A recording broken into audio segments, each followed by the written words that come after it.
তুমি এমন একটা ব্যক্তি যে কয় আইলো তার পিছেই যাও, গেলে পরে তোমার ক্ষতি হয়, লাভ হয় না। কথাটা ঠিক না ঠিক? ঠিক। রাগ করলা? না, না। যখন তোমার কাছে টাকা পয়সা থাকে, এখন তোমার আপন বন্ধু বান্ধব, কাছের মা বাবা মা থাকে।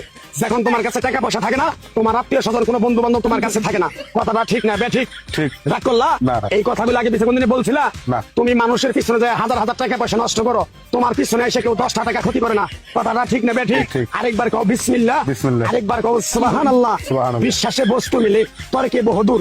তোমার যে কথাগুলো বলছি সত্য বলছি না মিথ্যা বলছি? সত্য। তুমি এমন একটা ব্যক্তি, মানুষের দুঃখ কষ্ট দেখতে পারো না, তার পাশে যাই দাঁড়াও, তারা এসে তোমার পিছন থেকে ক্ষতি করার জন্য ঘুরে। কথাটা ঠিক না ঠিক? ঠিক। রাগ করলা? না। কিছুদিন আগে একটা বিপদে পড়ছিলা, অনেক বন্ধু বান্ধবের কাছে 10-20-50 হাজার টাকা হাওলা চাইছো, তারা তো ফোন করেই নাই, তোমার সাথে এখন যোগাযোগ বন্ধ করে দিছে। কথাটা ঠিক না ঠিক? ঠিক, ঠিক। রাগ করলা? না, না। এই তাবিজ গাছ গাছরা দিয়া কারো কাছে টাকা পয়সা নিয়ে খাই না, তোর কাছ থেকে সামান্য কিছু টাকা নিয়ে আমি একসঙ্গে হোটেলে খামু, দিতে পারবি? পারবো। পারবি? পারবো। হাইট লাগবো না, তোর মনটা খুবই বড়।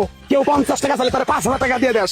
কথাটা কি তুই বুঝতে পারছ? জি। আরেকবার কবি বিসমিল্লাহ। বিসমিল্লাহ। বিসমিল্লাহ বলার সাথে সাথে তুই আমারে 500 টাকা দিবি।